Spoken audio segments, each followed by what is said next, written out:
Great. Well, welcome everybody. It's been a while, seems like since we changed our frequency of meetings, but it's really great to see you all here at our 7th FAC Acquisition Workforce Subcommittee meeting. And so we have a lot today. It's just going to be a follow-up to our focus group discussion that we had a number of weeks ago.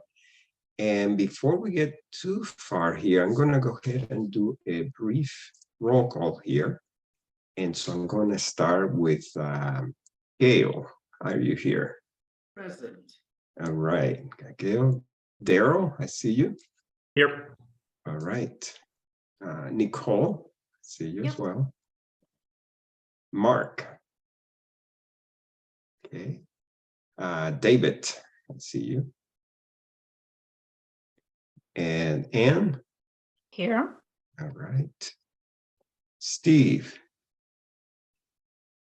Okay, I saw you, Steve. Kristen. Present. All right. And Clyde. Here. All right. And great. So just checking to see if Troy is in. Oh, Troy, you're here. Hey, welcome, Troy. All righty. So, hi everybody. Sorry, was struggling to unmute. Hi. no worries. So wanted to say hello again, and we are going to quickly turn this over to our fearless leaders for the Acquisition Workforce Subcommittee. So we have Nicole and Anne. So I'm going to turn this over to you, Nicole and Anne. Take us away. Yeah, sure. I welcome everyone here today. Boris, you kicked us off by saying this is our 7th meeting. I feel like you all are my family. I don't know how 7 meetings makes that happen, but it's pretty impressive. But I think it's also an indication of how deep into the different issues we are with this subcommittee. The shared understanding that's being created, what we're learning along the way, the knowledge holes that we hope to fill. And so with that, I want to thank Anne for the past couple of weeks for taking over for me as I've been out. Definitely helped keep the pace of this subcommittee moving. And then I want to thank our special guests who are here today, our representatives from within GSA. We have contracting officers, contracting specialists, program managers, mid-level supervisors.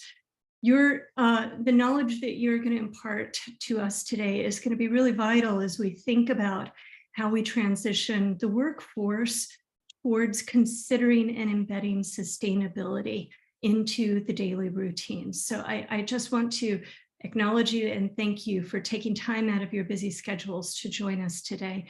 And with that, I'll ask Anne if there was anything else you would like to add before we get started. Thanks, Nicole. I'm thinking it may be helpful as we speak with our distinguished professionals, if we keep in mind where we appear to be coalescing around our recommendations. And you should all have received a first cut at sort of 3 major areas that we feel our recommendations are falling under. And that is 1, creating experts. So creating a team of acquisition sustainability experts. The second is upskilling all.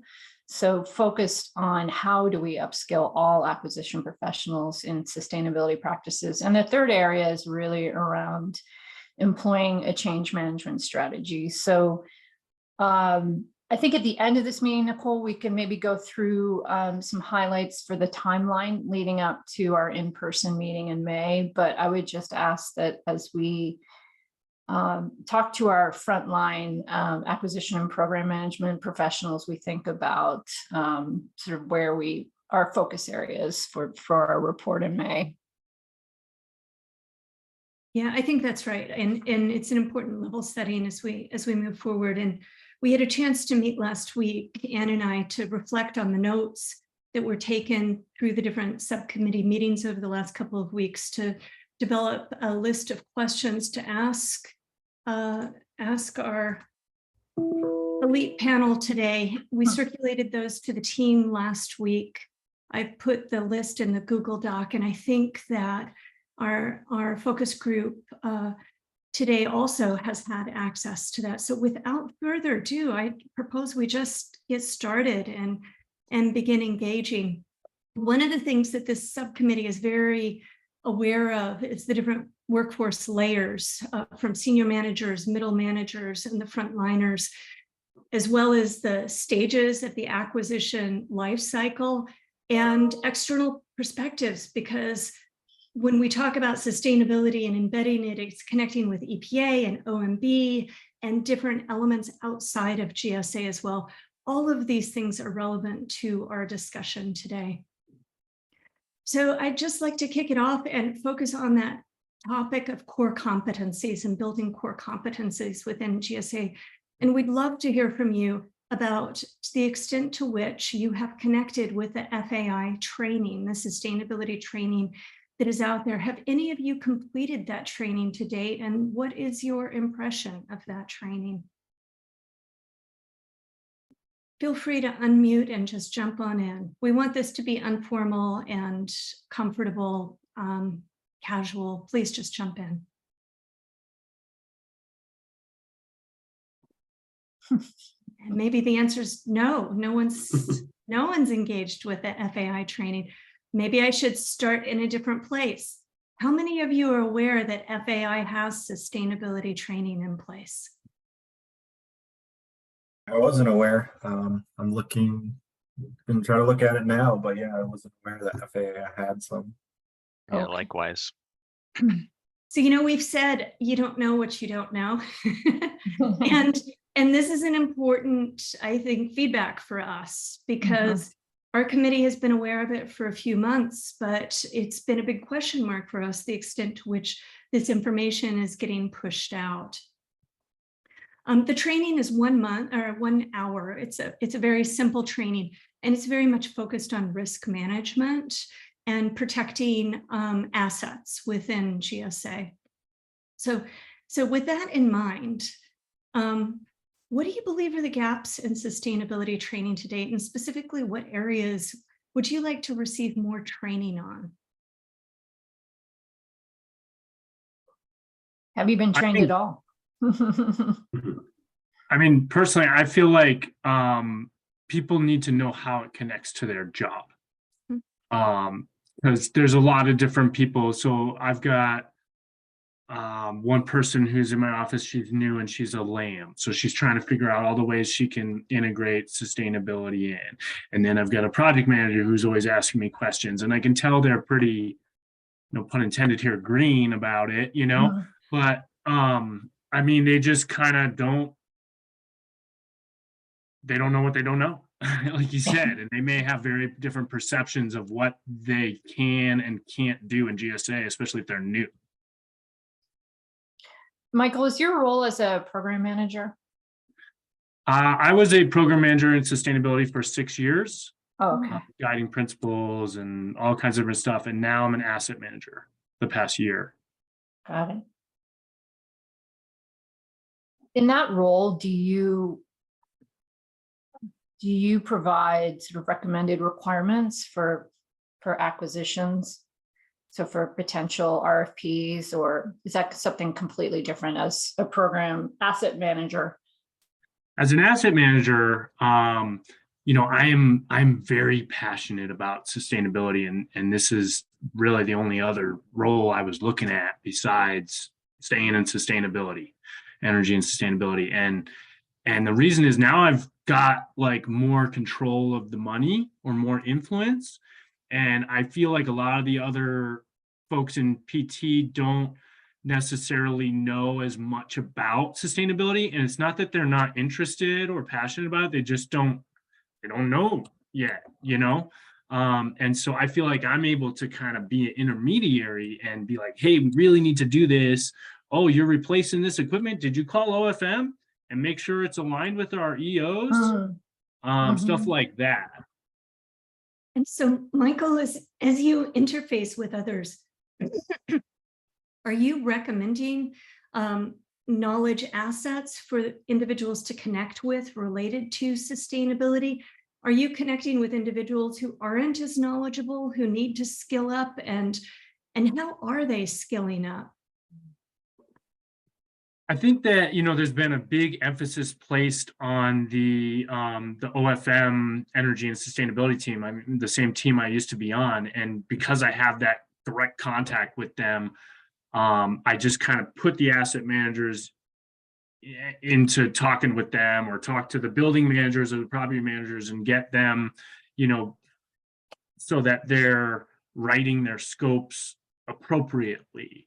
And when they're doing a design, they're asking for life cycle cost analysis and all these other things, making sure we're hitting all these new products that we have to do. And that could change the estimating. Did the price go up? But when you do like a life cycle cost analysis, a lot of times it's not, let's replace like for like equipment, especially HVAC equipment. It's,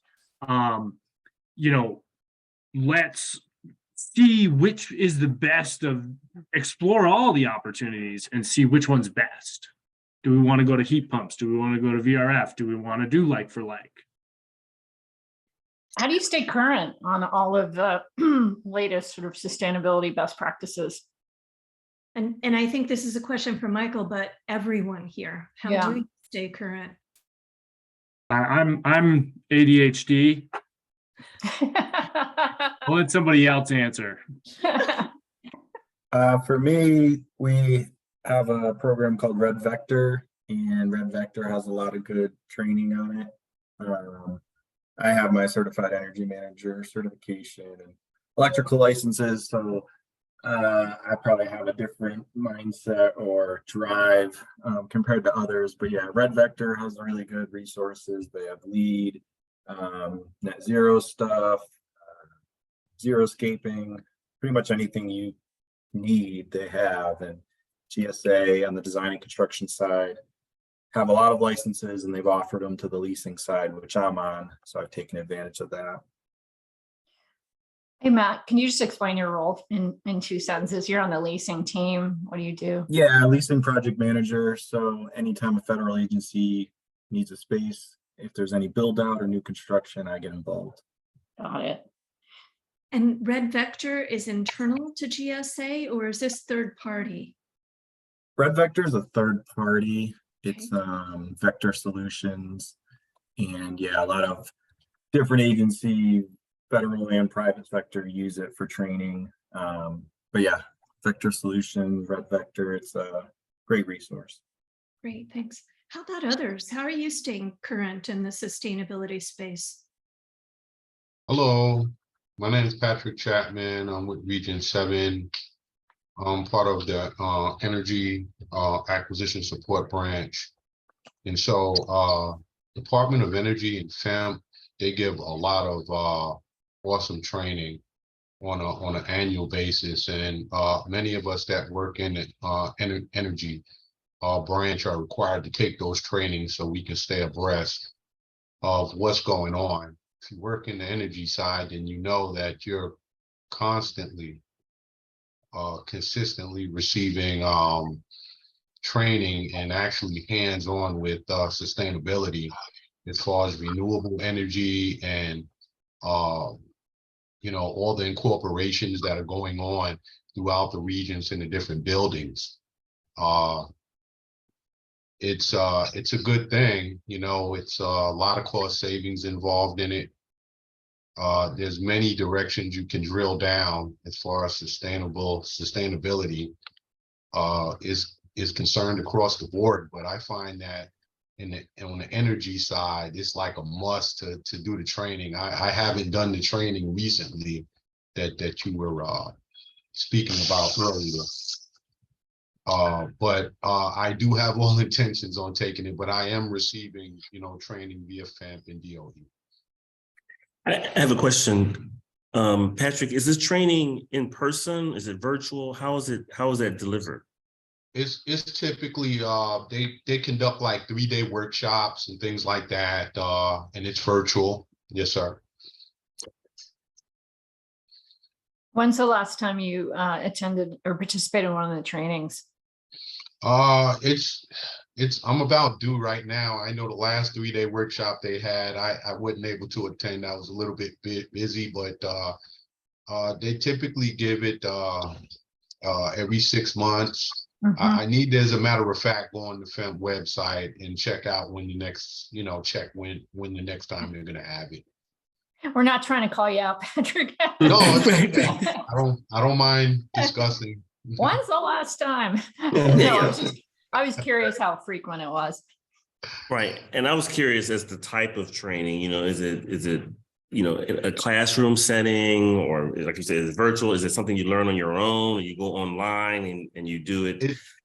It's very similar to what we're doing here, except it's of course instructor based. Okay. But it's online. Yes, sir. So one thing I wanted to interject here for context, for the members of the subcommittee. So we're hearing from the public building servants folks. So we haven't had too many. We've talked to the Federal Acquisition Service. So we got Carlos and Denitra from FAC, from Federal Acquisition Service. But I did want to set that context, and I don't know, maybe bring Carlos and Denitra into the conversation just to talk about how you guys are staying current on the FAC side, because I know, Carlos, you're in the furniture space. And Denitra, you are in the ITC category. So just wonder if you can both jump into this conversation. Sure. Well, kind of piggybacking on what Matt was talking about, with buildings and things like that. I mean, I feel like that technology with building materials and with furniture has really gone forward with environmental standards and things like that, whether they be LEED standards or level certifications, a lot of third-party certificates that we can request for within our RFQ documents or our statements of work, so that we're ensuring that all of our furniture products meet certain environmental standards. And whether they be, the most comprehensive standards like a level certification, or kind of more focusing on sort of off-gassing and VOCs and green guard technology and things like that. So we literally put those specifications right in the documents. And when we evaluate the quotes, when they come back, we're looking to make sure that all of those products meet those specifications. Now, there are lots of products that we deal with that unfortunately don't kind of run to those certificates, those third-party, offerings, such as like marker boards or keyboard trays or things like that are not necessarily more accessories and not the bigger package items like cubicle walls or adjustable height work surfaces. So for those, we don't necessarily look at, those third-party certs. We're kind of looking for, well, what can you tell us that you guys are doing? Is it use of recyclable material? Is it kind of a comprehensive way to kind of really evaluate everybody on the same playing field and kind of make sure that they're doing something for the environment? And Carlos, how did you go about getting upskilled within this area to become sufficiently familiar that you're asking all of these questions? Sure. A lot of it was actually getting, educated by the vendors themselves, kind of them instructing us, okay, we may not necessarily have our Green Guard certification, but we might have, Indoor Advantage Gold. And then it was kind of up to us to kind of go do the due diligence and see, are these two certificates really apples to apples? What portion are they corresponding? And when we dug deeper and we realized, oh, these are both dealing with VOC issues, these are dealing with off-gassing, these are fairly similar.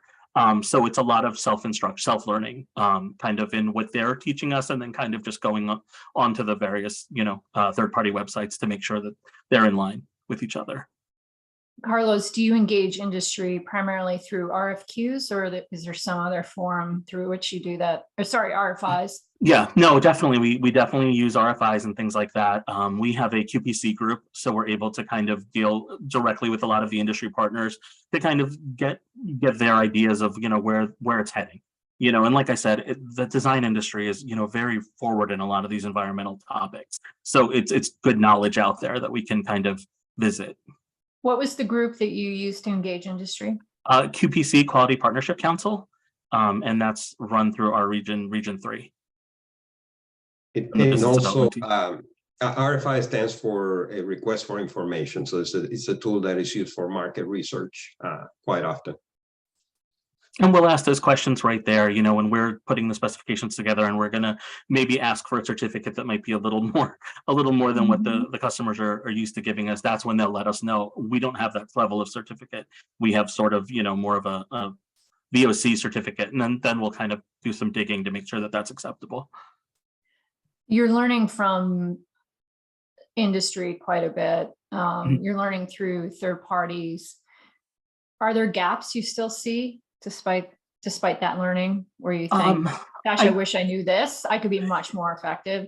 Yeah, no, I mean, I definitely think there's certainly always more to learn, especially as new products come to market. We try to attend as many, conferences as we can to kind of learn what's out there and which direction everything's heading. The ANSI BIFMA, that organization that kind of runs that lead partnership and the level certification, they're really good at kind of instructing. So they're sort of kind of the touchstone for where we kind of go to when we really have a question, and kind of everything stems off of that. So it definitely, there are some gaps in the knowledge, but we try to do our best. What was the group? I'm sorry. ANSI BIFMA, ANSI, and then a backslash BIFMA, BIFMA. And I think they're in partnership with the Green Building Council and all that. Oh, okay. I've never heard of them. Okay. Anitra, would you like to jump in and tell us about what you think are some of the sustainability knowledge gaps that are out there? So I'm with GSA on the ITC. And so we do offer, I know, a class on GSA Online talking about green in reference to how, I actually have a part in it, because I'm part of contracts, there are certain products, that may come across, and we have to make sure that they are green. And that's kind of written up in the solicitation as to, identifying which ones are not. There's not a lot of training out there available that I know of, but I know that we do have some requirements or suggested trainings that we can take in reference to green. I noticed that Kimberly mentioned that SF Tool had been an area that training was available, and I'm looking for Kimberly now in our Hollywood squares. There you are. There you are. When did you receive that training, and what did you think of that training? Oh, we can't hear you.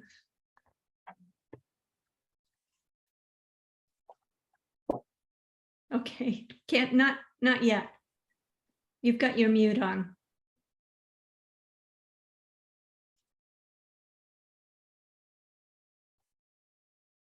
And maybe I should ask others while Kimberly sorts out her microphone. Has anyone else received training related to SF Tool? No. Okay. I have. Oh. Somebody else can go. It's whoever else was talking.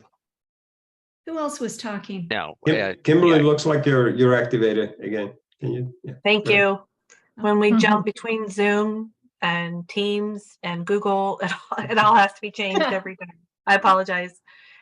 SF Tool was presented through our national office. It was in the fall. It came over as sustained facilities. We do have an environmental branch in Region 10. We also just hired a sustainability program manager, we haven't had that before. And she's been on for a few months. So the training was brought in to help us navigate the SF Tool and how we could find current policy requirements related to P100, Green Building Council, Whole Building Design Guide, and also other agencies and their requirements. It's critical right now in the capital projects working on building infrastructure law, IRA, when we're navigating sustainable materials, emerging technologies. That's what I'm doing right now. It is my breakfast, lunch, and dinner 7 days a week. So I'm trying to learn as much as I can. And I'm super excited to see Michael again. He and I paired up on the Learning for Our Legacy. Has it been a few months? And I already learned quite a bit from him. But sftool.gov is open to Fed and even non-Fed partners that you can sign up for. And I found it excellent. The team that I had for a while, they started using it. And like someone mentioned, it's just self-learning, self-paced, and knowing where to get the information. I would love to see more. And I have completed the training on FAI. We did that as a team before we started the BIL projects. And what was your impression of the FAI training? I think, in my opinion, for someone that is being introduced to our programs, it was great. And not just looking at a solicitation template or the agreement templates that we receive from national office. It's to understand what those mean. You know, our job as COs is to make sure that we're providing provisions and clauses to guide our contractors and proposals, but it helped me understand our scopes and information within the PDS reviews. We are gradually engaging earlier. Early engagement has not been a strong suit since I've been in the organization, and now it is, which has been amazing. So we are on earlier, working with all of our internal and external stakeholders. And to me, that is where the learning occurs, is the sharing of information and suggestions. Our facility management teams that actually run those buildings, the environmental engineers that come in and make the recommendations. We just went through this on a boiler project in Alaska. Replacing brand new boilers was not like for like. Those were 30 years ago, old technology. So we needed to make sure that they were designed and installed and running to current standards. And that's how we learned, was just by talking with each other and bringing in our national office SMEs. Steve, you wanted to jump in. So this question is for Kimberly or for Michael or anybody else who has anything more than a passing experience with SF tool. And to be clear, you may know there's multiple subcommittees working on this project together. But one of the things we're talking about on one of the other committees is the integration of SF tool and the Federal Supply Schedule environmental aisle. And I fully concede that I have a fantasy someday that we will be able to drive traffic through the Federal Supply Schedule environmental aisle, possibly by giving it greater priority, or maybe opening it up to cooperative purchasing, or maybe raising the simplified acquisition or the micro purchase threshold. But in any event, we consistently hear that for the uninitiated, when they get to the environmental aisle, they see the note that says, a lot of this is contractors basically saying it's green, but we didn't validate it. And then when they go through to the SF tool or the other direction, they get overwhelmed with choices. And so I guess the question is, are there ways that you've seen in practice, ways to make it not so much plug and play, but relatively easy for, if I want to buy green, I should be able to just say, I want the green product, tell me it's valid, let me push the button, get a good price, and I get the FAR Part 8 simplified experience. I realize that's a long-winded question, but any thoughts? I'll try and jump in on that as best I can. It was easy when we had KSPs because it was very simple.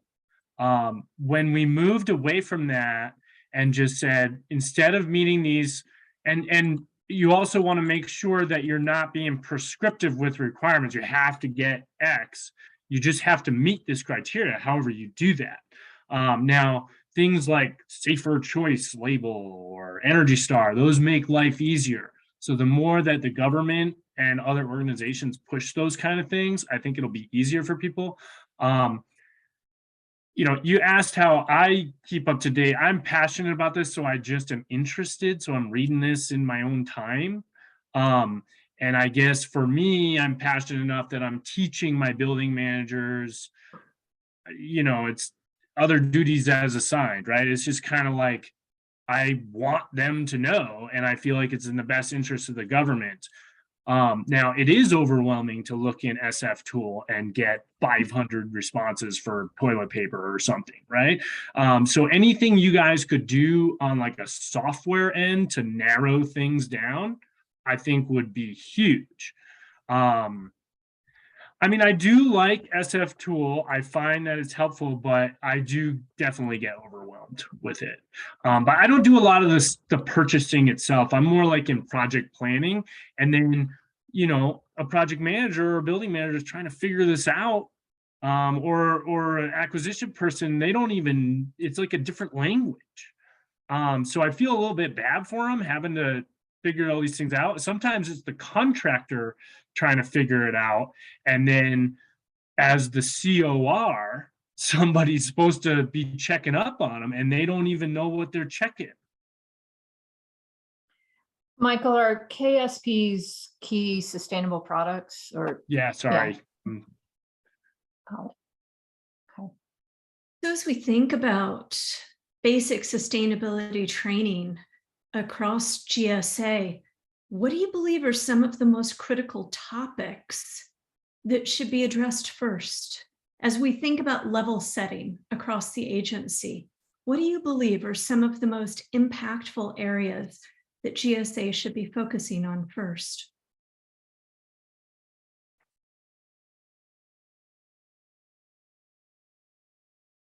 And David had his hand up about that last question before you shift gears. Related to SF tool, is that right? No. Related to what, David? I just wanted to ask, first of all, in federal acquisition, is standardization a thing? And if so, has standardization of sustainable products being enforced broadly across GSA's acquisition team? And is it incorporated in your solicitations?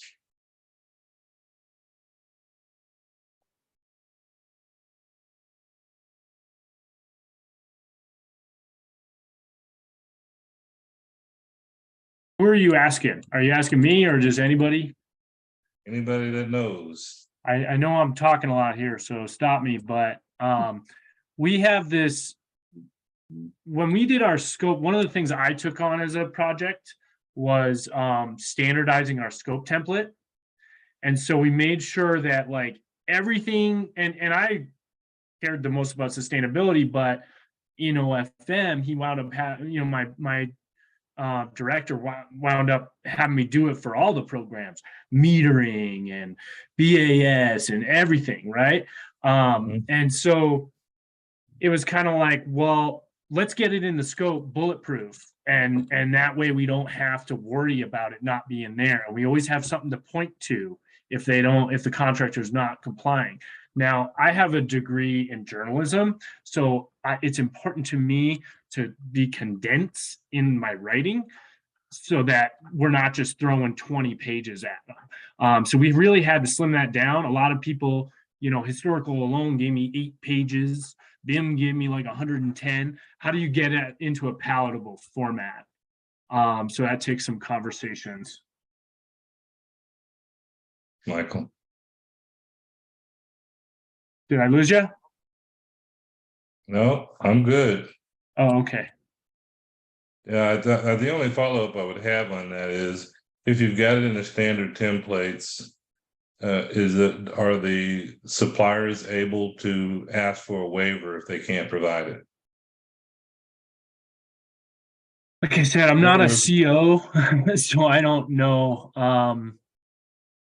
Maybe somebody else has more experience with that. We definitely, we're in Region 8, so Montana, the Dakotas, Wyoming, they can't get a lot of this stuff. We can't get the low embodied carbon concrete. So, there's going to have to be waivers. Yeah, okay. But that's also sometimes a default answer for our building managers and project managers. Like I checked once 2 years ago, so I don't have to check again. So I think that people just need to stay current on the things and keep checking, because that's the whole point of why we're doing these executive orders, right? Is drive the market. Exactly. Okay, thanks, Michael. And David, just to add to that too, I know on the mass side for GSA, so we do have standardized templates that when they do provide a bid or quote that they do have to fill out. And the green standard sustainability is one of the areas in that. Now, when you ask the question, can they be wavered out of that? It all depends on the product or the project. Sometimes the end user or the agency may say, well, we will accept something other than, but more than likely, we normally say no if this is what the requirements are. And if it requires you to have a certain standardability of that particular product, then that's the way we would go. I'm assuming you would review the justification for the waiver in terms of making that decision. Yes, sir. And we don't, we normally send that waiver up to legal just to make sure that we've covered all our bases in regards to that. It's not, normally you just don't automatically accept a waiver on our side. Now, when you're at That's the good. ordering agency, that may be a little different. That's good. That sounds like a good process. Okay, thank you. I have a question for Matt. I was curious, Matt, is there something similar on the leasing side? Does the tenant who's you're working for, or the agency who's going to be the tenant, do they put in those kinds of requests? I mean, or are those guidelines set for them? How does it work?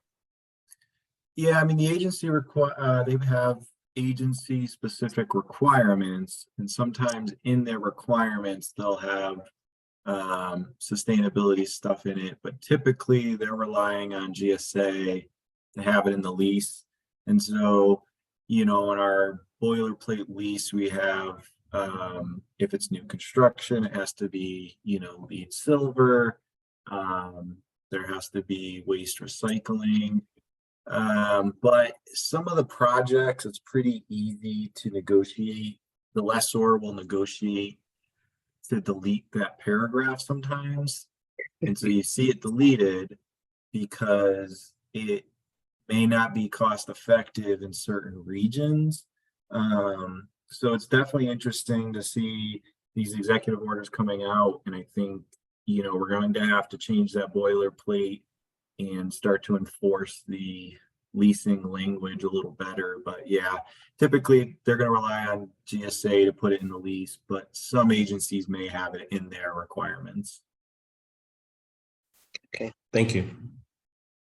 I'd like to circle back around to training again. If there were 2 areas that you could learn more about, what would they be? Adam, we haven't heard from you yet. Why don't you jump in and get us started? I've just been listening and trying to think of somewhere I could fit in. You know, a lot of the acquisitions that we, as I'm assuming the majority of us here are acquisition people, we really respond to the government need. Like, we get a government need and then we buy it. So I just pulled up the FAR clauses and provisions that concern green purchasing, and they're not very impressive, you know, unless we're buying something with refrigerant, or you want us to make sure the offerer's proposal is printed on double-sided paper. There's really like, we don't have that specialized training to tell the person that has the government need to replace their natural gas boiler that it should be a heat pump. Like, we don't have that authority. I personally, I'm the contracting officers for energy savings performance contracts, so I get to actually involve myself a lot with these projects. But other than that contracting tool of ESPCs, really we respond and we just buy what the government need is. We don't have too much input of you know, where else we can put it. So the boilerplate language you're looking for, and those are our green clauses, and I think that would be the first step, is to maybe beef up the clauses. And I think, Steve, you've just jumped in to echo that very point. How about others? If you were being gifted with 2 areas of sustainability training based on the work that you do or work that you want to do, what would you want to learn more about? Johanna, why don't you jump on in? We haven't heard from you yet. Is it Johanna or Johanna? It's Joanna. Joanna. Yes. Third option. I share the same experience as the gentleman who just spoke, and Denitra. I work for PBS. I'm one of the contracting officers. And I'm going to be very honest. I feel like in terms of scope development, right, we rely so heavily on our project managers. Really, as contracting officers, we just enforce what is solicited. But in terms of like when the scope is being developed, what the options are and how projects are being designed, we rely on our technical folks to ask the right questions. To say that I attend numerous trainings during a given year, I would be lying. I do take an annual training, which is a very brief overview. It doesn't go into you know, the details. It just highlights FAR clauses and goes over the program. I do think that there may be an opportunity, especially like in the construction world, just based on my experience. I don't believe that there's a national template for AE work orders. And so each AE task order is we go out for solicitation. It just seems like each scope is written differently. I know as a region, I'm not sure if it's been finalized, but we were at one point working on putting some standard scope of work. But there may be an opportunity there to try to be more consistent and ensure that, you know, the right requirements, the right clauses, the right questions are being asked during the scope development stage. And Joanna, who issues that training? Is that GSA? Yes, your annual training. Yes, if I'm not mistaken, it's GSA. I'm sure that there's face-to-face. Well, nowadays we don't do too many face-to-face trainings. It's all done virtual. And so it's a combination. I do believe that CORs, property managers, perhaps there's a little bit more marketing towards that community versus COs, CSs. Mm-hmm. So I'd like to cast it out to the group now. Are there very specific sustainability issues that you think would be beneficial to learn more about? And if not, we'll shift gears.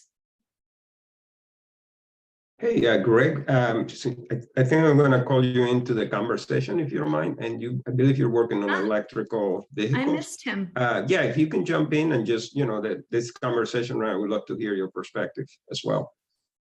Sure.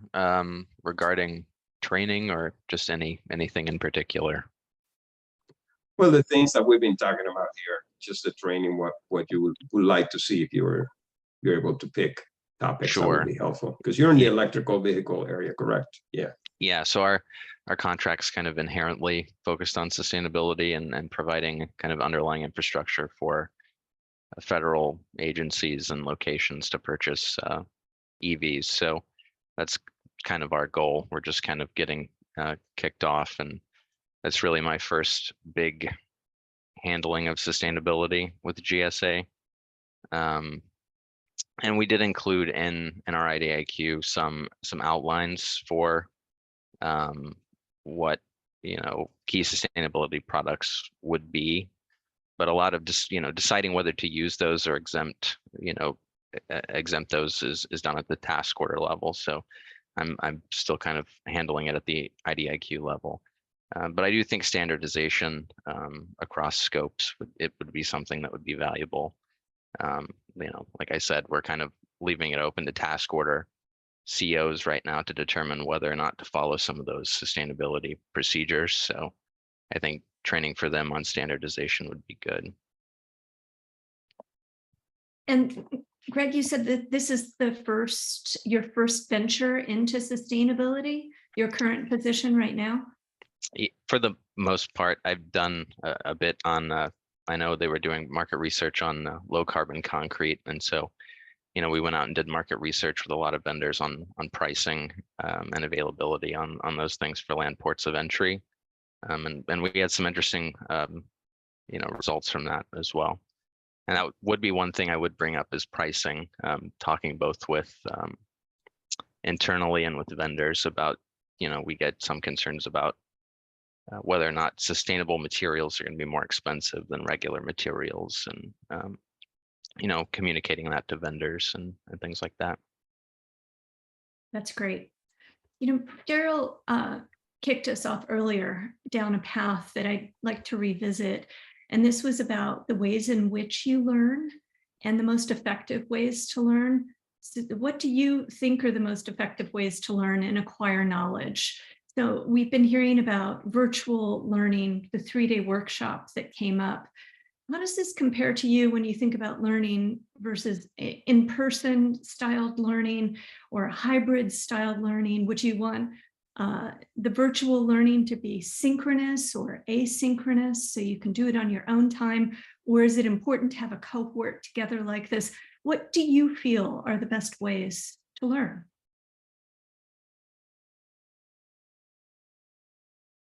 I personally like the in-person training, or even like this setting. Unlike the online courses, to me, the questions can be a bit confusing, and sometimes just simply learning how others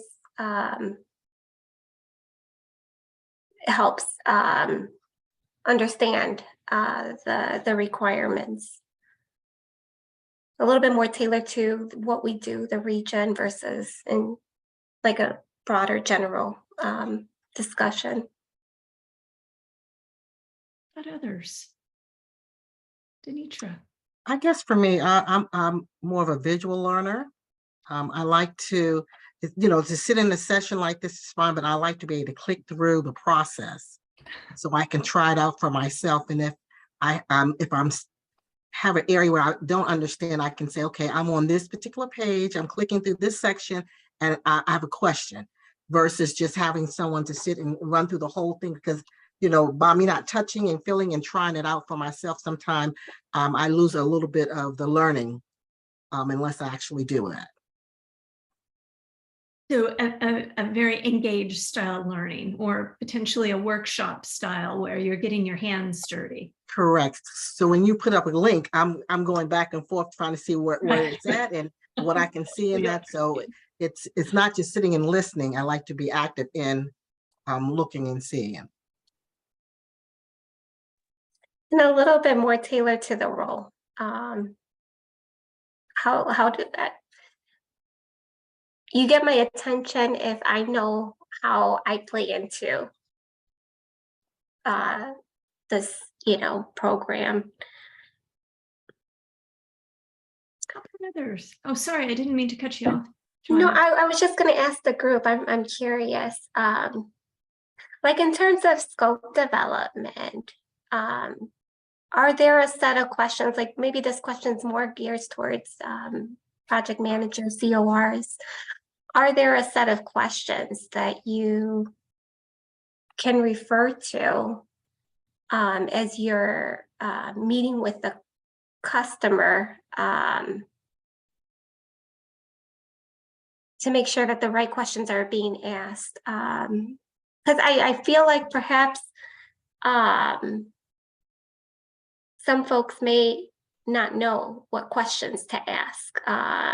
And I'm speaking like during scope development, but perhaps, between training and templates and checklists, there may be something out there that I just have not come across. So I'm just curious if they're equipped with all the tools and resources and checklists to ensure that, the right questions are being asked during the scope development stage. Hey, Carlos, I'm looking at you. It looks You like know, you're ready to go. Yeah. it's funny. I almost feel like in response to that question, it's almost like we're the ones driving the sustainability instead of our clients almost.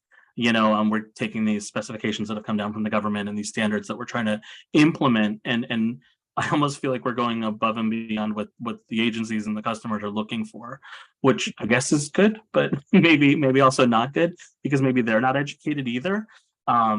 So we're taking it upon ourselves to kind of be the drivers of all of this and kind of help out in the end. What I'm hearing from everyone talk is I don't know that there is a one-stop shop. We're talking about electric vehicles, we're talking about life cycle costs, we're talking about Energy Star appliances, or different forms of heating our spaces and things like that. And then I'm looking at what I do, and it doesn't fit into any of those boxes. So I don't know that a standard would work for me, short of the standards that we are kind of looking at that are specific to furniture, that are specific to building and things like that. And I kind of feel the same way about the training, is I don't know that there's a one-stop shop answer for that either. Some trainings are so much better in person, when you have a one-on-one, when you have an instructor, when you can learn from your other, cohorts, and you can kind of feed off that energy and environment. And then, now we're in this hybrid work environment where sometimes it's better that I can kind of do the training at my own speed, not even instructor-led, kind of look at what I need to look at, check what I need to check, refer where I need to refer. And then if there was the availability to have somebody to bounce questions off of at the end of it, that would be wonderful. Or kind of like a more than a hybrid environment, something where there is an instructor, there are breakout groups, but I think it all depends on the topic.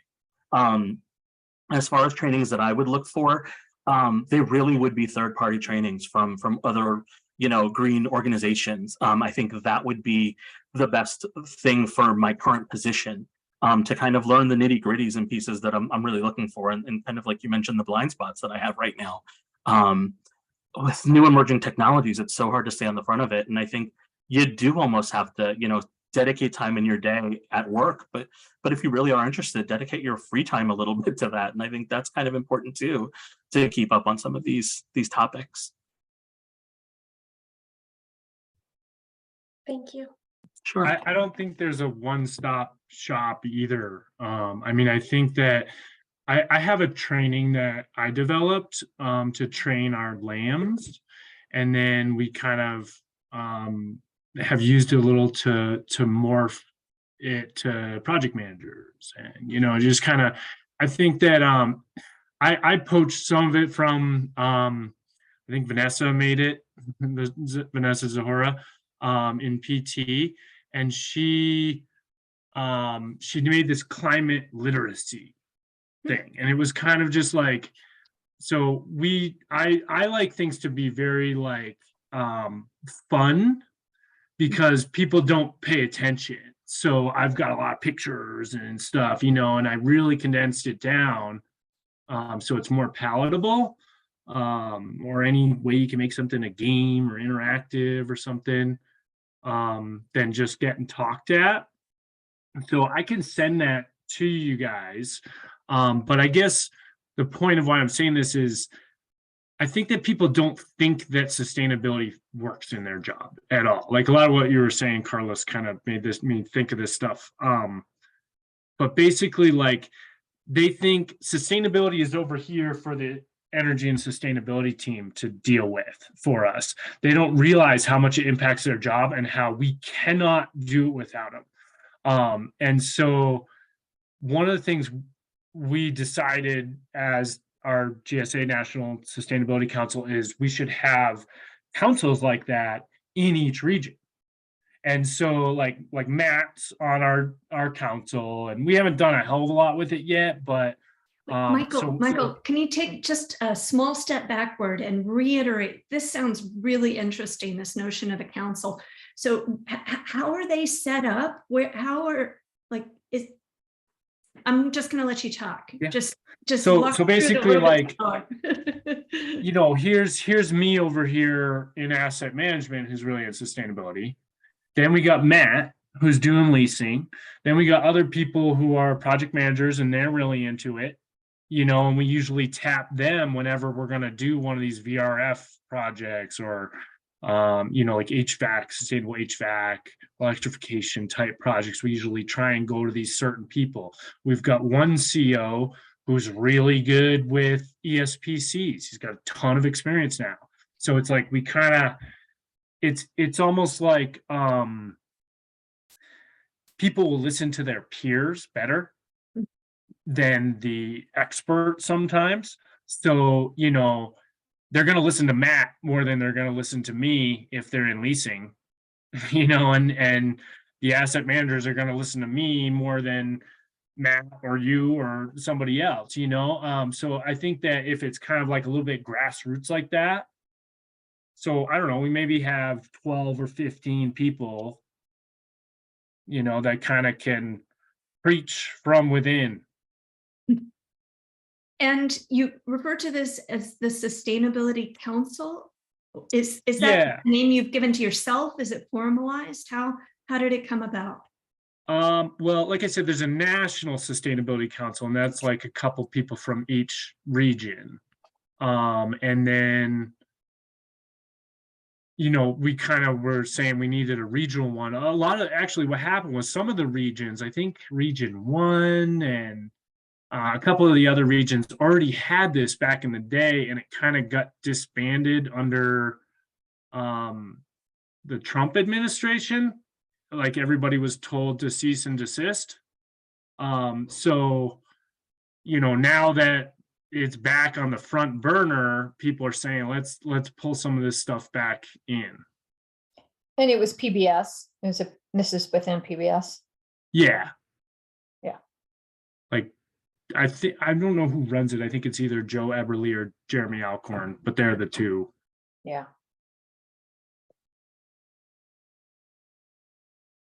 This is great. Thank you. So you mentioned something that I'd love to hear from others about as well. So different ways in which you learn. So I think that what we're hearing has really resonated with us over the last few weeks, that this needs to be a multi-pronged approach. There's no silver bullet to learning. Different people learn in different ways. And so as we think about embedding sustainability into federal acquisition, we need to respect the ways in which people learn so that we can provide the sort of training that best meets each individual's needs.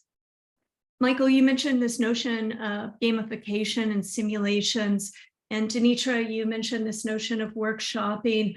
I'm wondering what other novel approaches have really resonated with you in your other types of training that you think could lend itself well to sustainability.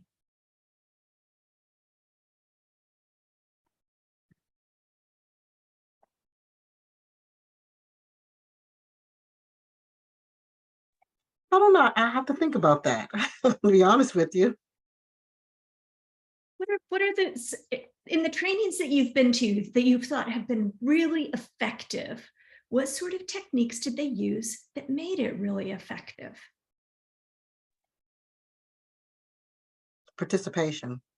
I would say participation, because at least when you have participation, you're getting you're getting responses from others, and so you can see another viewpoint. Because when I first thought about the sustainability, and I'm just trying to figure out how is that kind of related to what I do, I put that on the back burner really. But being in this meeting here, I'm realizing it shouldn't be on the back burner. It should be on the forefront of our mind, because we do have just maybe some training, as Joanna had mentioned. We may have one or two generalized training, but there may be other trainings as well. But do we look for those other trainings? Most of us don't, because we don't think it really has anything to do with what we're doing currently in our current position. But now, just listening to some of the things that's here, it makes you kind of want to go out and look at some of the other trainings that may be available that can enhance what you're currently doing. So I would say participation. And I think that punctuates what Joanna said earlier about learning from other people in the room. Kimberly, you want to jump in? You popped something in the chat. Thanks. I was commenting on best practice. I learned a lot through the Learning for Our Legacy workshop going into the land port of entry projects. And it also connected me to other contracting officers in other regions. and best practices in sustainable projects that were successful would be a huge benefit for me, so I can understand what did they do to make it successful. That's great. I think that problem solving scenarios is another good tactic. Just to piggyback off of Kimberly, I find those to be very effective because you get to act out actual scenario. And I've seen some of the workshops, not just with sustainability, but just other training I've been a part of where they have breakouts. And so you get paired with other peers, and you're giving a scenario, and you kind of have a little bit of homework that you have to do in order to resolve whatever the problem is in the scenario. Let's just say in this instance of using sustainability, I think that's a real effective way. That gives people like myself, I have to be hands-on. I'm not very good at sitting in a training and just hearing a lot of things, and the instructor will show a lot of training aids and things like that, and that's fine for some folks, but for me, I got to dive into it and do it in order for it to stick for me. And I find those scenarios to be very effective rather. I think Denitra was saying the exact same thing. Kristen, you've had your hand up and I've missed you, so I apologize. Go ahead and jump in. Oh yeah, no problem whatsoever. It's just, this is great, getting this like specific feedback, like what works.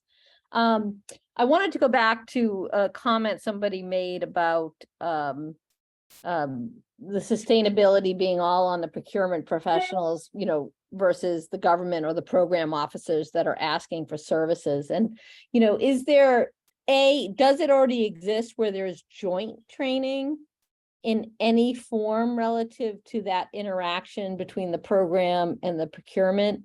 And just would love to get some feedback from you all relative to sustainability and climate risk, if you would see any value in that. And is it even feasible? Maybe it's something that's really difficult to do.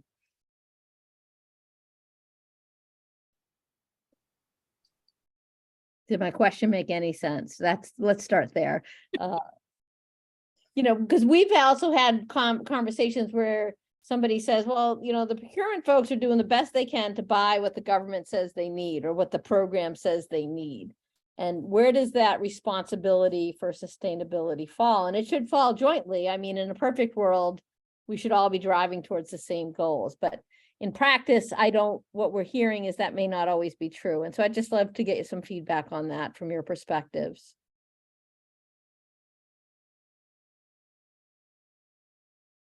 I think joint training would be amazing. I would like to see that for my team and across the board, even outside of sustainability when we're building requirements. Early engagement is where it all starts, in my opinion.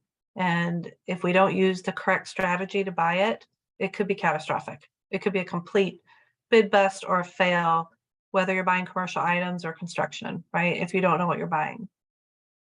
So having project managers, program managers, environmental SMEs, whatever it is, all at the same table when you're building that initial requirement is super helpful, because they can tell you no right away. No, that's not what we're doing, or this is what we need from the facility standpoint. So that's what I would like to see. That would be great. That's interesting. What I heard you describe, which I didn't frame it that way, was more of a process improvement. Like, who do you bring to the table at certain points of the procurement life cycle, which is interesting, versus standalone training, right? Making it part of standard work to bring those SMEs in at different parts of the life cycle. So I think that's really interesting, Kimberly. Thank you. Yes, ma'am. I think, Kimberly, and correct me if I'm wrong, what you suggested is actually very similar to what Michael spoke about with respect to, he didn't call it this, but I refer to them as tiger teams that come together you have a problem, you want to scope it out, you identify the relevant people that need to come to the table, and then you crowdsource solutions before you ever develop those specifications, right? But you have this process in place for identifying the Tiger team so that you can be as effective as possible and do this as early as you can within the process. That's correct. And I'm really excited for Region 10. They just finished a 2-year deep dive into the requirement development process. And they actually just stood up an RDT that is going to be doing this across the board, not specifically for sustainability, but for our program portfolio as a whole. And I'm excited to see how this actually is going to work, where we do that, where we're engaging earlier and bringing in the stakeholders at the right time. So, but training would be a great part of the process improvement, so we all understand what we're doing. For Carlos and Denitra, do you intersect at all with the Federal Acquisition Institute? Like, or is that something that you sort of use them early in your career for certification and then you rarely go back? You want to take that first, Carlos? Yeah. That's been my experience, is for certification mainly, and then kind of heading forward from there. Heading forward, meaning heading away. Heading away. Yes, correct. Don't Got say it. that, Carlos. But no, I do agree with him. You know, that's probably like the earlier stages, but you know, we also have opportunities too to do additional training outside of the FAI, you know, to the third party companies. And so, and sometimes you can get other certifications with that third party company. So that is always available. Yeah, that's definitely what I'm walking away from this. I think there was one track of thinking around how do we leverage existing institutions, but I'm reflecting on that after this conversation. It could be that the existing institutions are very different than the ones we conceptualized initially. Yeah. Or should they be leveraging third parties? Yeah. So through this conversation, we've heard a couple of times ideas about partnering this with existing credentials, that you all have certification processes that connect with your current job requirements. We're thinking about the possibility of credentialing acquisition professionals who advance sustainability knowledge in their workforce, recognizing that you have credentials related to your work. What is the sort of process that you underwent to obtain this credential? And is there a continuous learning component associated with it that might be useful to this particular setting related to sustainability? And let me preface this by saying, I'm not asking if you have a sustainability credential. It's more about, tell us about the credentials that you have now, how you went about obtaining them, and whether you need to undertake a recertification process.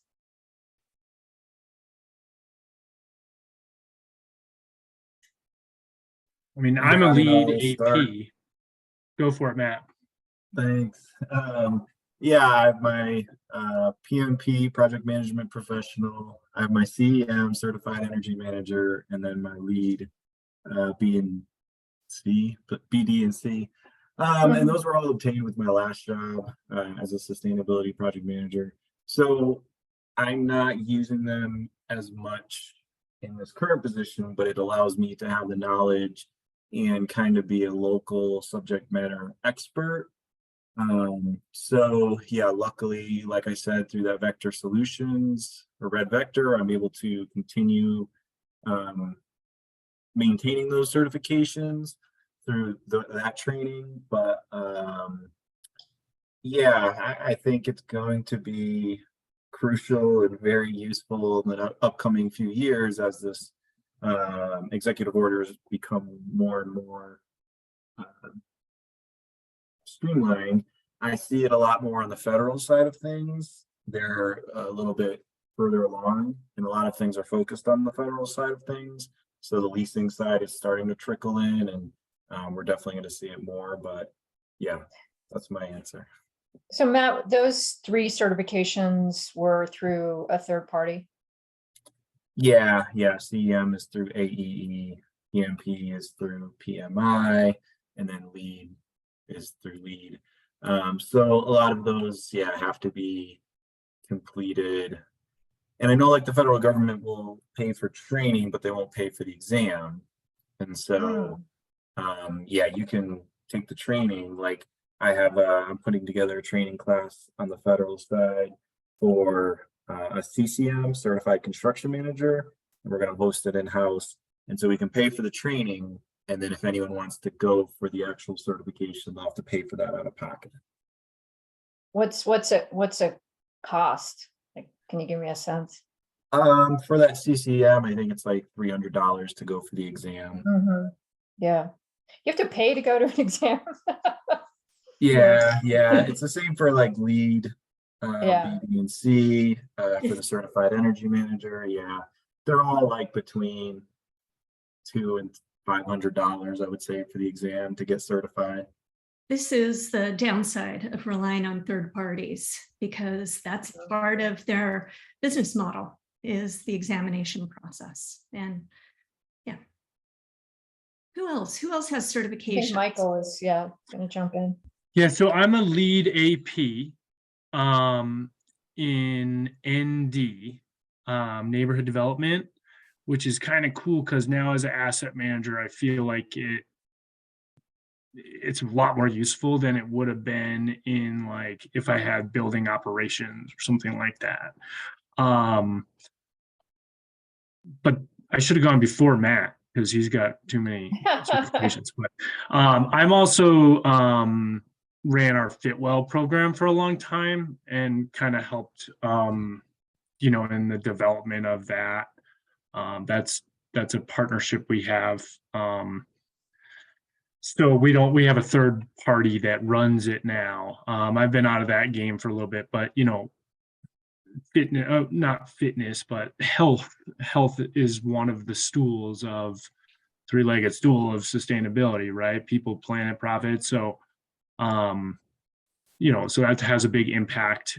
And people rally behind health more than they rally behind sustainability. They're more, whether or not at first it wasn't if they believed in it, and now it was not sure if they're worth the money kind of thing. But with health, if you're focusing on things like having enough outside air, look at all this with the coronavirus. I mean, that kind of thing, and just getting daylight. And I mean, look at what an impact we've seen that we've talked about, like people's wellness in the workplace, now, and how important it is that we've all been at home.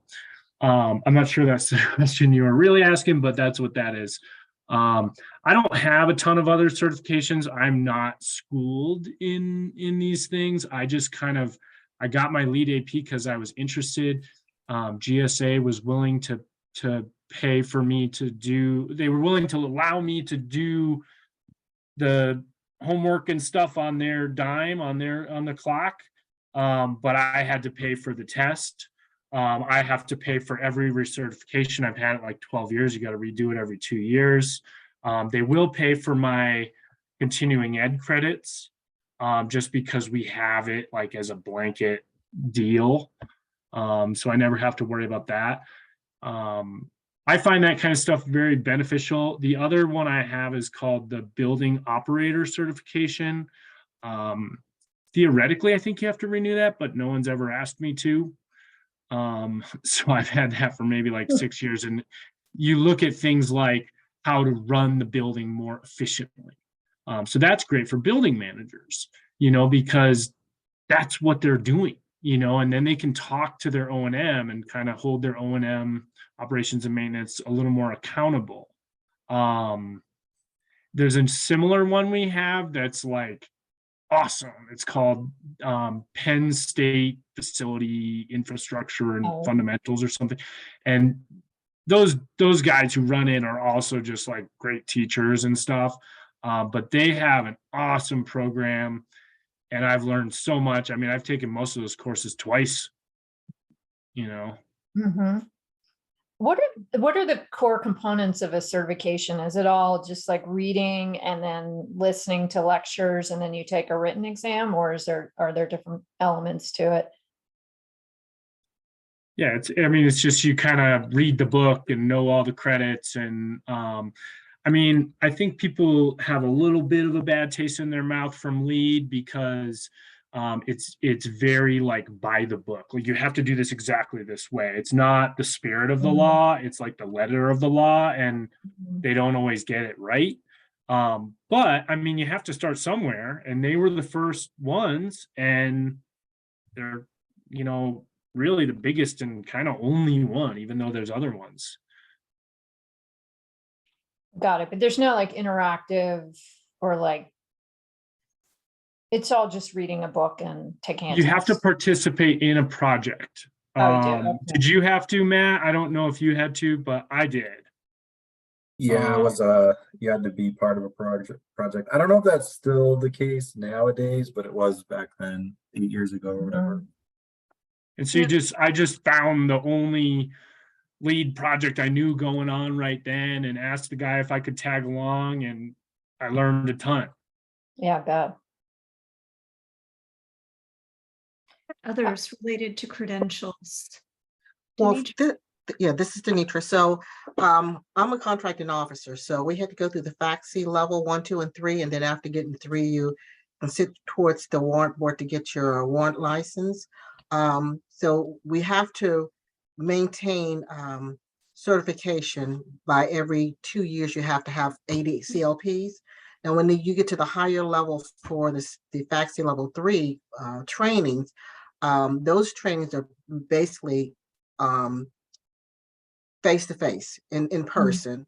And sometimes they may last 2 to 3 weeks.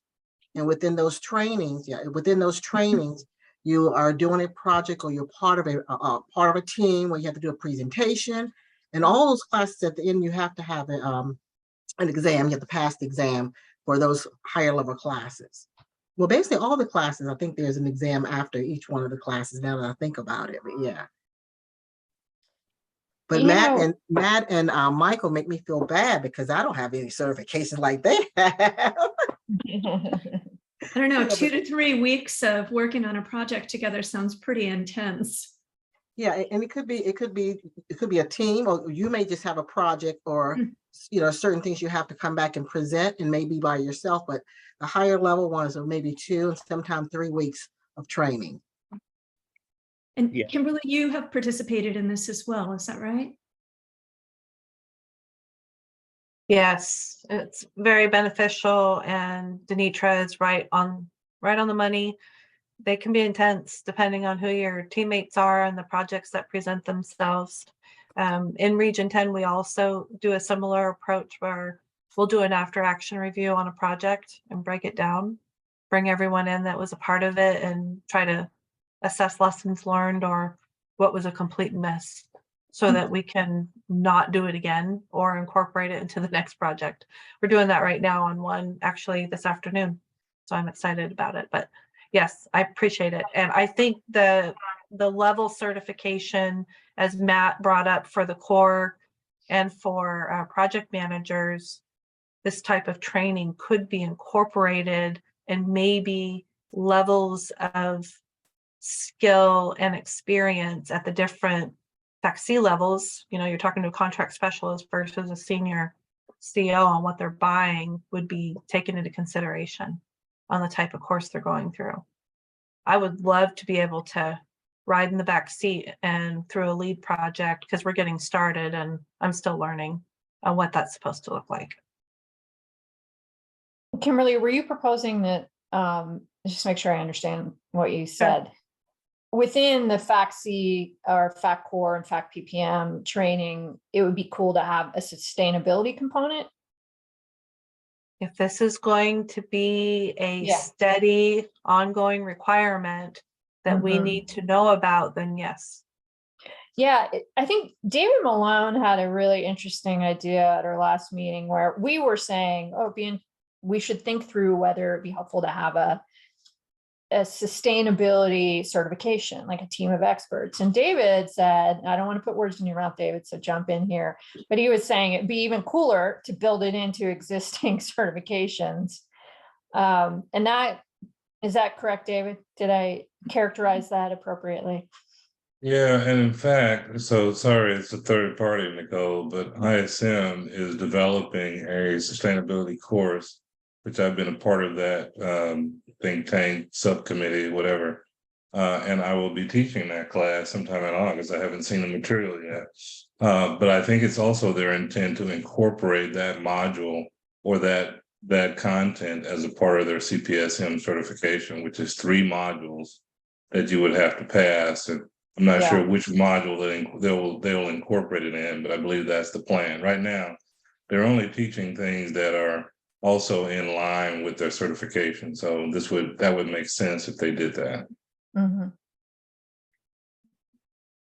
I think this is the other reason I brought it up is someone earlier mentioned that they only have so much time for training and so forth. So it's another reason to maybe think about consolidating it within existing training that's being offered or existing certifications. Yeah. Yeah, tailored for each area of expertise, which makes sense. Exactly. And FAC goes through a refresh every couple of years. I know, Denitra, we've been around for a little while, and it's been evolving for a long time. And I believe DoD recently sunsetted DIWEA, and they're going to the FAC certification as well. So when employees move military to civilian or, between different agencies, they're not doing a complete refresh. And there could be a timing process on when those would be put in. But I would love if our contract specialists, when they're coming in, at least get an overview on it. Level 2 would be implementation. Level 3 would be execution and administering. It could be done at different levels and introducing what it means for it instead of a fire hose, to a new contract specialist, because they're not going to pay attention. I wouldn't pay attention, right? Exactly. Because that's all they're doing for the first 2 years of their life is training, right? Correct. Nicole, can I jump in on another quick thing that Michael mentioned earlier? So Michael's terminology was preaching from within. And I get pretty excited about that because it comes back to a thought that I've been having about this, which is, are the folks that are involved in the contracting process equipped to tell the story, right? To change what people believe. I heard him say that some people feel like this isn't as an important an issue. And if they believe that, then they're not going to act on, what needs to be done to support it. So I'm just wondering, from the group that's here, do you feel equipped to really tell the story about the why this is important, maybe with data and information that really describes the history and why suddenly over the last few years, there's so much focus on this. Do you feel armed to tell that story? Because if you're not, maybe that also should be a component of training. I vibe for that with ISM, and they're incorporating that element in, which with some data and facts that kind of drive through, hey, here's why we're here, and here's why we're talking about that, to really affect what people believe so that they can act. And I just don't know if that's something that would be helpful to this group.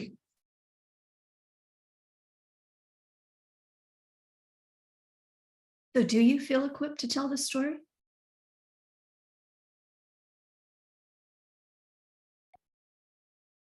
Absolutely. I think especially if you're a contracting officer, you're probably good at telling the story anyway, as we have to do award and modification analysis all the time. And so there's a lot of key facts that we need to put into that, especially, if there's an audit on the contract, you want to ensure that you've explained the story very well on why you came to a fair and reasonable determination. So I say to David, yes, many of us in here and those of you who are non-COs as well are worthy and well qualified of telling the story, by all means. Patrick, keep in mind, I'm talking about telling the story about why sustainability is important to be incorporated in the contract. Sure, and I think you may get a lot of different stories because I guess that would depend on what type of project you're working on. For me, it would be rather easy because energy has a lot to do with sustainability, as I mentioned earlier.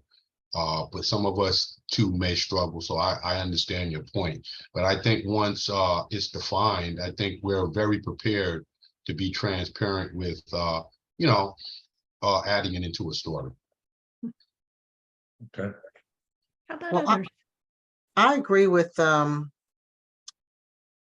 me back up. I don't feel comfortable in telling the whole story. And if I was like on the contracts, on the construction side of the house or the energy side of the house, I think I would be very familiar and very comfortable in telling the story.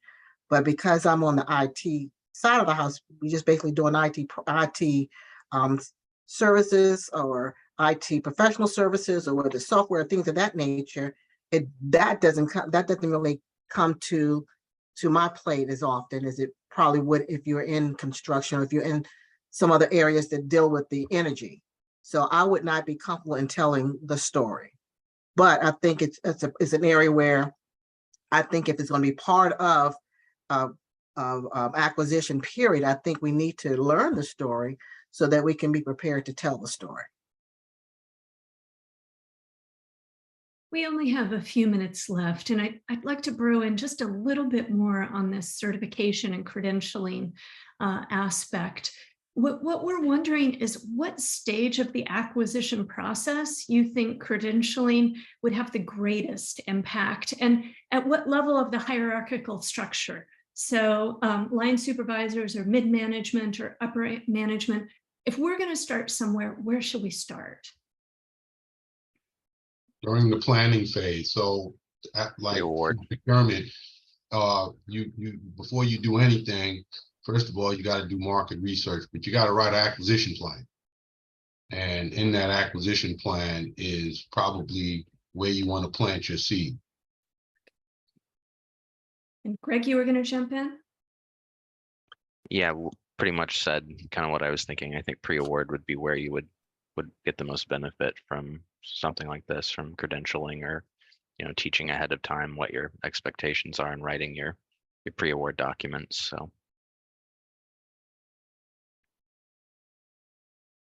What others? What additional thoughts do you have in this area?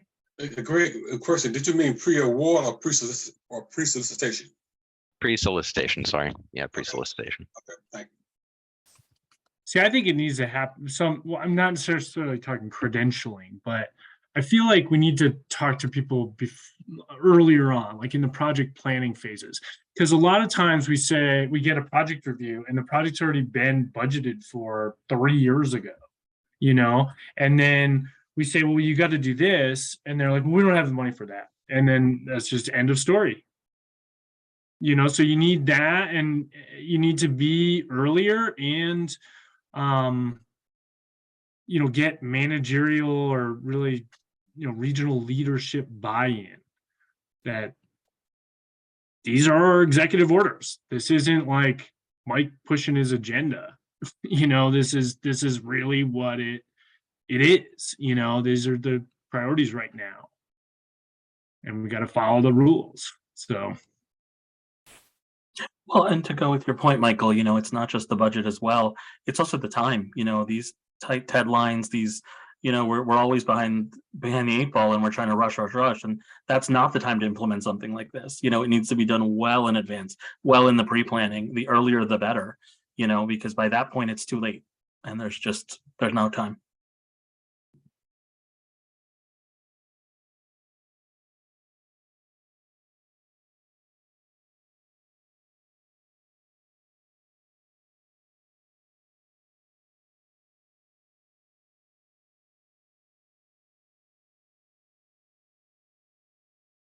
Waiting to see if anyone else is going to jump in.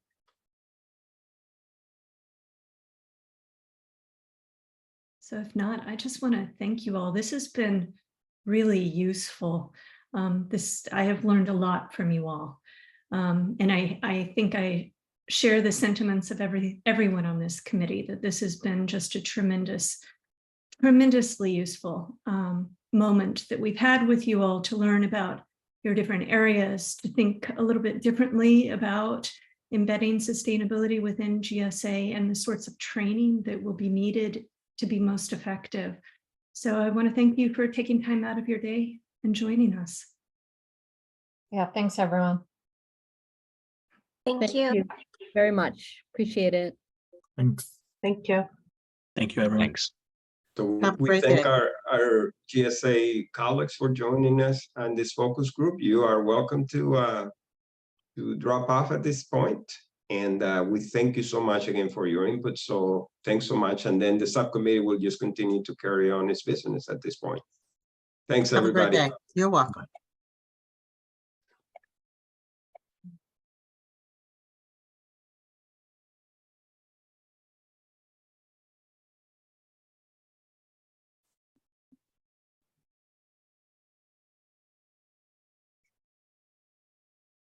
Michael's cat is making an appearance. Yeah, she's a pain. I was gonna say I'm happy to tell you a little more about things. I didn't want to monopolize the conversation there. No, be great. But hey, stop. She's a kitten, so she's playing with everything all the time.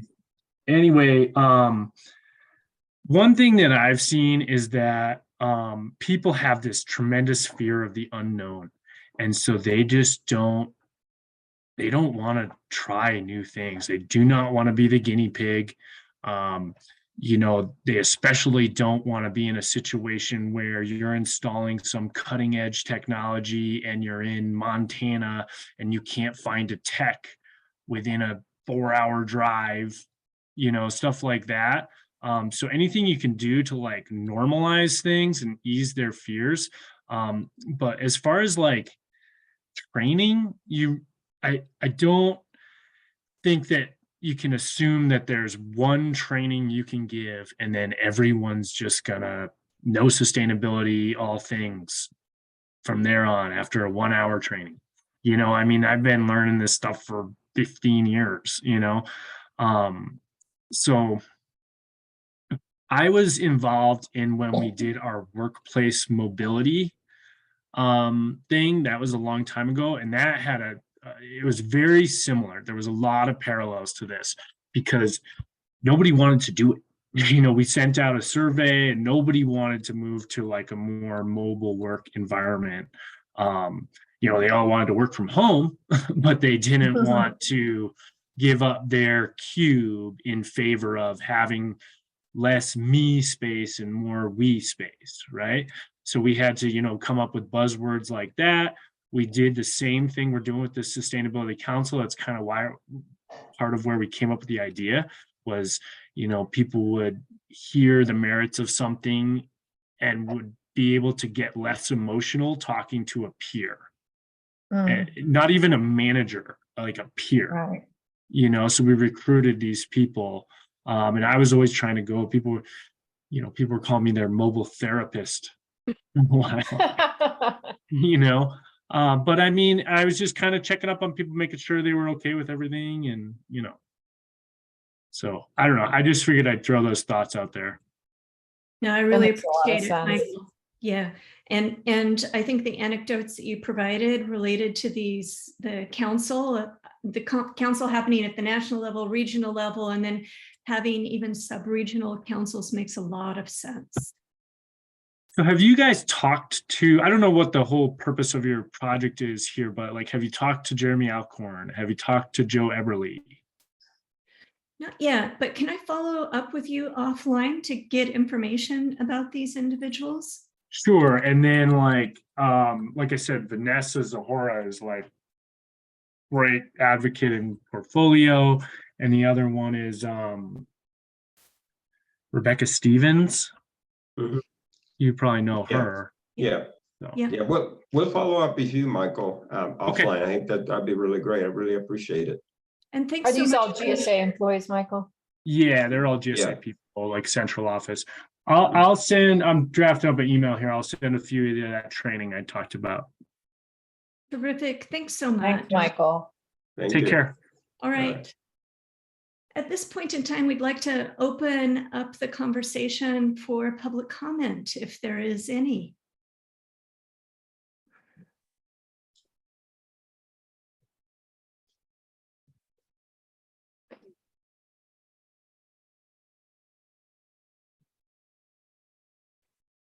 And if not, let's go ahead and transition then to our Jamboard to talk about key takeaways that we heard related to this last session.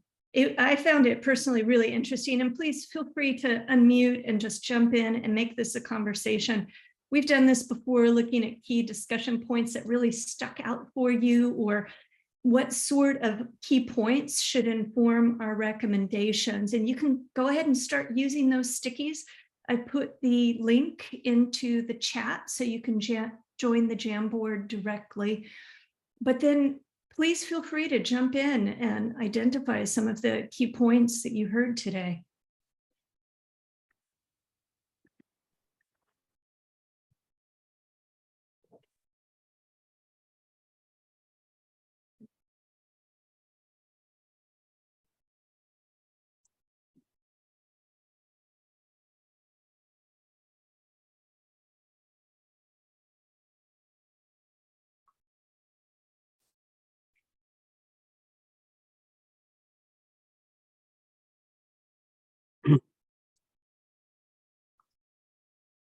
If you're unable to get on the Jamboard, feel free to just send me a chat and I'll be glad to put those on there for you.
Nicole, did you want to screen share the Jamboard? Just asking. Sure, especially if we have members of the public who have joined us. I think that makes a lot of sense.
All right, if you've finished getting your thoughts down, go ahead and grab some of those circles. I want you to focus on 3 particular items that really stuck out for you. So take some time to read what's here and then use some of those circles at the top. If we need extra, I'll pop a few more in. And you each get 3.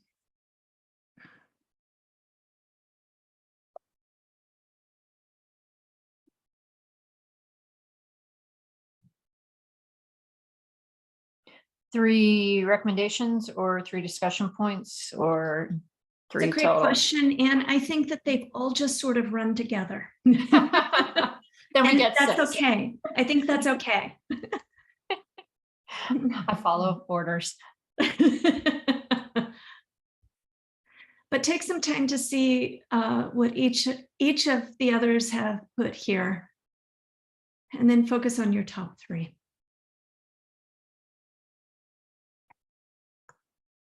My belief is that some of them are going to group together, and that's okay. This is what will carry us into the administrative meeting next week.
All right, I'm going to have a tough time prioritizing between 3. There's some really, really good ideas here.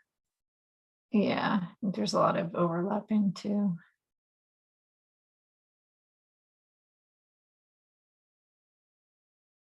Hey, while we're doing this, Boris, is there only one sustainability training at FAI that is that the one we were all sent, the one around reducing risk?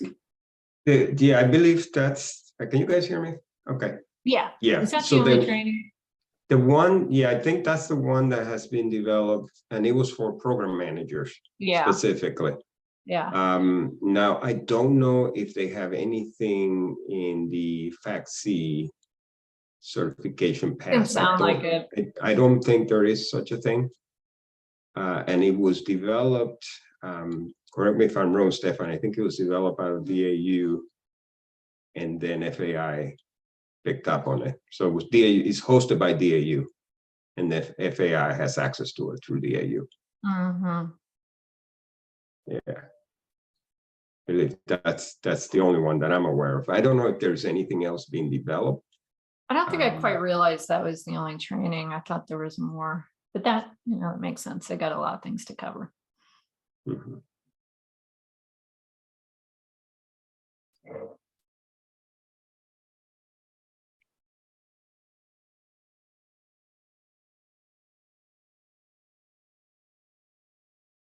So I think we're starting at kind of like ground zero for training. Sort of, at least internally, at least government issued. Yeah. I mean, one of the things that really stuck out to me is that these folks are learning on their own, right? Yeah. It's not being imposed within. They're looking externally to get the training that they need. And it's not a bad thing. It just means that it's on the shoulders of the individual to figure out. Yeah, and literally pay for. Yeah. Sometimes, in part, yeah. But I get a sense that it's not because they need it for their job. It's just, it's about credentials and maybe getting prepared for the next job, or and I mean not for their job. Of course, it's job related, but it's not. It doesn't sound like it's job specific. Like you need to know. I mean, except for contracting, Yeah. Where the consequences are significant. You know, if you screw up as a contracting officer, I believe. So. Yeah, that's a good point. Yeah, someone mentioned that like there's a disconnect between sustainability and the relevance to their job. You know, like, yeah, Correct. they do it because there's a passion for it or an interest. Yeah, absolutely. And they want to learn more, or they just, yeah.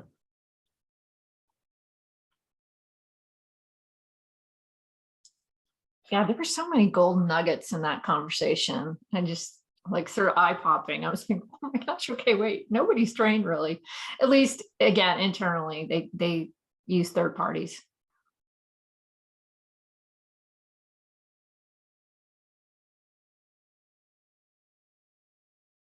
I think one of the key distinctions that I saw between this and the last focus group was that the last focus group was essentially saying, tell us what we need to do and we'll do it. Now, we heard that from a couple of individuals, but for a number of these individuals, they were higher up in the acquisition lifecycle process, right? As opposed to the implementation part. These are individuals that are developing specifications and rules and thinking about how contracts are formulated.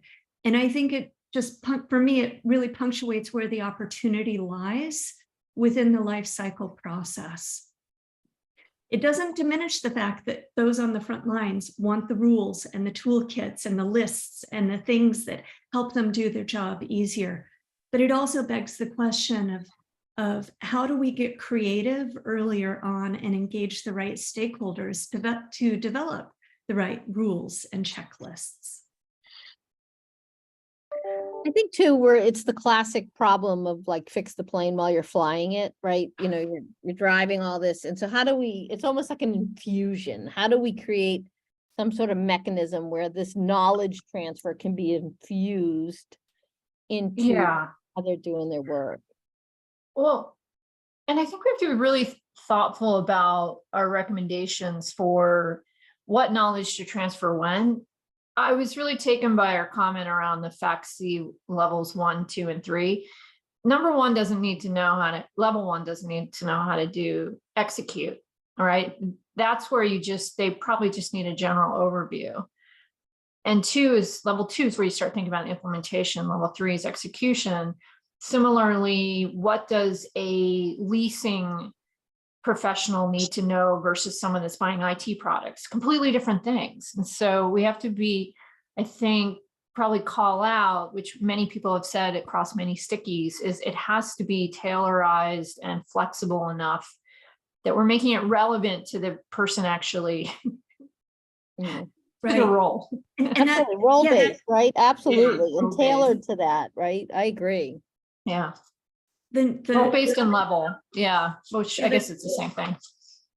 The comment that I wrote was make it relevant to my job. And this one size fits all isn't going to be able to do that. Right.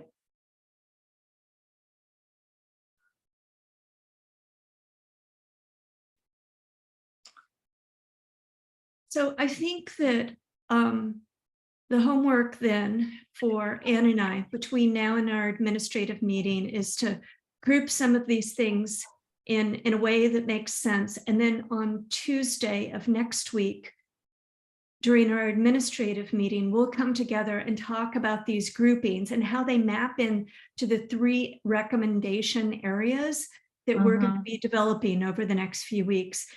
And I also think at our administrative meeting, we should get serious about our timeline and then start looking for individuals to volunteer with respect to contributing key pieces within this timeline. Yeah, and I think we even proposed we would come to the meeting on the 14th with a draft outline, which we've started. Yep. And Katie Newhouse can join us for the next admin meeting. And I think just she's been continuously talking to acquisition professionals. And I think just having her listen and take a look at the outline and give us feedback. Katie was from the Council of Environmental Quality, and just bringing her back just to give her thoughts. And was Katie going to also talk with us a bit more about the results of that survey? So we need to build in time for that. So this is a week from today, correct? Yeah. Yeah. Okay. Boris, do you mind sending the invite on the 14th to Katie Newhouse at CEQ? Yeah, I can add that. Thank Katie you. Newhouse. So I was going to say a couple things too about that meeting. It's scheduled for 1 hour, but we can make it longer if it needs to be. So you guys, you can all decide if we need, if we have the flexibility to stay beyond the hour. We can certainly do that. We have the outline, our organization of the JAM board, and then discussion of our key recommendations. And if Katie can add some flavor to what she discovered from those focus groups, that would be terrific. Yep. And I think you and I are going to try to talk to her separately as well. That's right. That's right.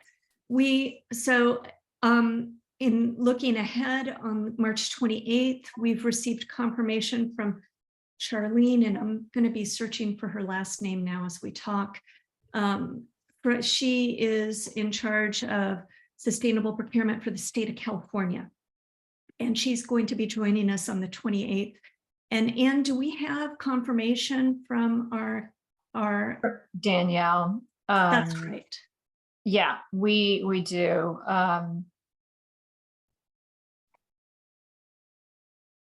Yep. And I believe that we were looking for someone from the state of New Mexico. And Mark, have we heard back from your contact? I think Mark dropped out, so he's no longer in the meeting. I don't think he did. I think we were CC'd on that.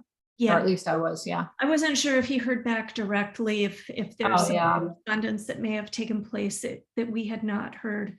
I'm going to put our person from California in the chat for us. We need to add her to our March 28th. Oh yeah, let me add Danielle. Meeting. Okay. I'll take. And we should think about when we can work in our expert on IT credentials. If we can't fit her into an existing meeting, we can always do a separate conversation. Yeah, I think that could be a separate conversation. Yeah, okay. Yeah. Definitely. One thought I was going to throw in here before we're done today is I think some of these folks that we talked to today, I made note of ones that we may want to reconnect with down the road. Yeah. Maybe pressure test some of the recommendations. Like, would this make sense at GSA if you were seeing this from a front line? Would that, I think there is some really good candidates in this group for having that type of pressure testing. And Boris, I think that's absolutely what we should do, because we don't want to offer recommendations that can't be practically implemented. In theory, it sounds great, but they're not practical for implementation. So I think that's terrific. All right. Well, we have just a couple of minutes left. And so let me just ask for the committee, is there anything else that you want to add based on what you saw today or what we're forecasting ahead for the work in front of us? All right, well, I just want to thank you all for taking the time to join us today. I think this was a really, really productive meeting, and I'm looking forward to aggregating, organizing these comments and mapping into our 3 ideas for discussion next week. Anne, is there anything else you want to jump in and say? No, I think we'll have an outline for the next meeting. We'll have a timeline. And at that point, we'll be just a matter of weeks away from seeing everyone in person in May. And I'm looking forward to that. That'll be fun. That's right. That's right. Okay. Likewise. Well, just a couple thoughts here. I want to invite you all to the industry partnerships meeting tomorrow too, if you can join. We have a great speaker coming from ACT here. Give us some perspective on how others are looking at this space from that nonprofit lens. So that'll be a good conversation tomorrow. But anyways, I think we can just go ahead and call this meeting adjourned. Thanks, everybody. Thank you very much. Everyone. Great session. Bye. Awesome. Yeah, this was great.